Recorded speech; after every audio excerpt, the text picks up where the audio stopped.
Shalom, saudaraku yang diberkati dalam kasih Tuhan Yesus Kristus, sahabat terbaik di dalam kasih Tuhan. Firman Tuhan yang menyapa kita di PA Inang pada saat ini tertulis di dalam kitab Kejadian pasal yang ke-24, ayatnya yang ke-16 sampai ayatnya yang ke-20.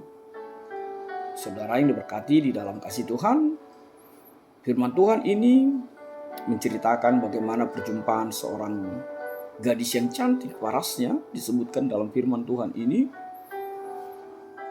bertemu dengan hamba dari Abraham. Tapi jauh sebelum itu, mungkin ada sebuah pertanyaan yang sedikit menggelitik di dalam diri kita. Apa itu? Susahkah memberi atau susahkah berbagi? Pasti jawabnya depend on ya, tergantung kepada yang memberi jawabnya. Bagi sebagian orang mungkin memberi itu adalah hal yang susah. Bagi sebagian orang lain berbagi dan memberi itu adalah sesuatu yang indah dan sesuatu yang menyenangkan di dalam kehidupannya. Saudaraku di dalam kasih Tuhan Yesus Kristus, sahabat terbaik dalam kasih Tuhan, saat ini setiap inang diantarkan kepada sebuah situasi. Ada seorang anak gadis, kalau tafsirannya mengatakan ini adalah Ribka yang nantinya menjadi istrinya Ishak. Ada seorang anak gadis yang begitu luar biasa memberikan air kepada hambanya Abraham. Saudaraku dalam kasih Tuhan, ini jelas sangat relevan dengan apa yang menjadi tema kita pada saat ini, memberikan yang terbaik. Tapi mari kita tidak dulu melihat apa yang diberikan oleh anak gadis ini. Tapi kita melihat bagaimana luar biasanya dia diberkati dengan keinginan memberi di dalam kehidupannya. Dia sangat diberkati dengan sifat empati di dalam kehidupannya. Dia mengerti perasaan orang lain. Dia mengerti apa yang dirasakan oleh orang lain. Dia tahu apa yang dibutuhkan oleh orang lain. Dan lihatlah, itu dia lakukan kepada seorang hamba itu.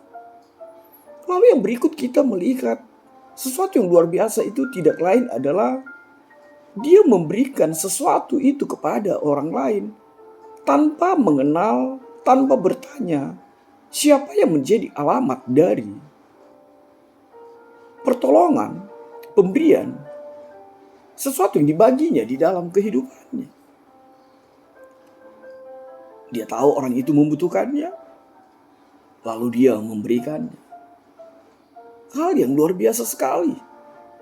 Bahkan kita semakin diperkaya kepada pemberiannya kepada unta-unta dari hamba itu. Ini adalah sebuah tindakan kasih yang universal. Ini adalah sebuah tindakan kasih yang begitu luar biasa. Sebab apa? Sebab unta-unta itu pun menjadi bagian empati dari kehidupannya. Tidak hanya bicara Tuhan, hamba atau manusia itu, tapi juga ciptaan lain di tengah-tengah kehidupan kita. Bahkan sampai dikatakan berulang kali dia mengambil ke sumur itu lalu memberikan kepada buyung itu untuk dimasukkan ke dalam palungan sehingga unta-unta itu dapat minum. Saudaraku dalam kasih Tuhan Yesus Kristus, kalau saya sebagai inang pada saat ini pastilah berharap punya parumayan, punya menantu seperti ini ya, seperti Ribka ini yang udah cantik, baik, peduli, mau memberi, mau berbagi. Ini adalah sebuah anugerah yang luar biasa Tuhan hadirkan di tengah-tengah kehidupan kita. Dan gadis ini menghamparkan sebuah keramahan, menghamparkan kasih yang tulus, kasih tanpa memandang. Dia nyatakan dan dia hadirkan di dalam kehidupan kita. Lalu lebih jauh lagi kalau kita mau siapa anak gadis ini, seperti yang saya sebut tadi, namanya adalah Ribka, anak dari Betuel, cucunya Nahor. Dan kita tahu Nahor ini saudara laki-laki dari Abraham dan adiknya Laban. Akhirnya nanti dia diperkenalkan sebagai istrinya Ishak, anaknya Abraham. Dan Ribka ini adalah salah satu tokoh penting dalam sejarah bangsa Israel. Saudara yang diberkati dalam kasih Tuhan, terkhusus Inang pada saat ini. Lalu apa yang bisa kita lakukan? Sebagai contoh, tindakan memberikan yang terbaik bagi kaum ibu, bagi Inang pada saat ini. Saya mencoba menginventarisirnya. Apa contoh yang bisa kita lakukan sebagai ungkapan dari tema kita, memberikan yang terbaik? Yang pertama itu, setiap Inang, sahabat terbaikku dalam kasih Tuhan. Yang pertama, pelayanan keluarga. Berikanlah perhatian dan dukungan yang tulus kepada anggota keluargamu. Ajarkanlah mereka nilai-nilai agama, ajarkanlah nilai moral itu kepada anak-anak. Dan ciptakanlah lingkungan yang penuh kasih di dalam rumah tanggamu. Yang kedua, memberikan yang terbaik itu yang bisa kita lakukan saat ini, pelayanan di dalam gereja.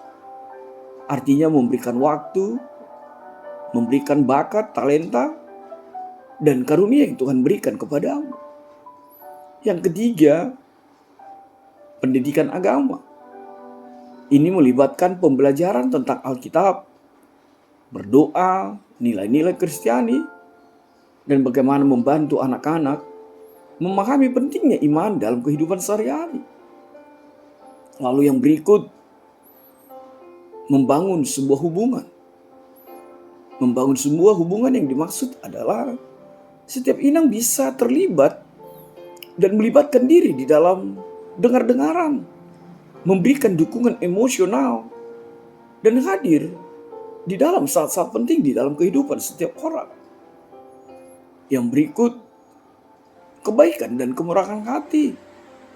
Ini adalah contoh memberikan yang terbaik bagi kaum ibu saat ini. Apa itu? Mungkin hanya tindakan kecil seperti membantu tetangga yang membutuhkan. Atau juga memberikan dukungan kepada teman yang sedang mengalami kesulitan.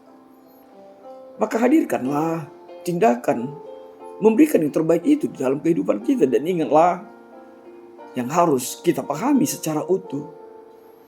Firman Tuhan ini bukan hanya bicara tentang sesuatu tindakan yang spektakuler, tapi tindakan kecil pun yang kau lakukan, yang terbaik untuk Tuhan, itu berharga di mata Tuhan. Maka saudaraku, Inang diberkati dalam kasih Tuhan, selalulah memberikan yang terbaik di dalam kehidupanmu. Dan jangan pernah takut untuk memberi. Amin. Tuhan memberkati.